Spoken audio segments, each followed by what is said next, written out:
Hi there, in this video I will show you how to pair your Sony WF-1000XM5 earbuds with two devices. This is a cool feat if you want to listen to music from your phone and be connected via laptop at the same time. So let's get started. For this we just need to open Sony Headphones application and from the status tab switch to the system. And now we can see this section which is named Connect to two devices simultaneously.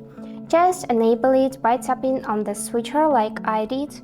And now you can easily connect, for example, your phone and laptop at the same time. You can switch between devices directly in the app, which is super convenient. For this, just go in the status tab, then connected devices and tap connect to new device and follow the instructions that will appear on your screen. And that's it for today. I hope this video was useful for you and thank you so much for watching.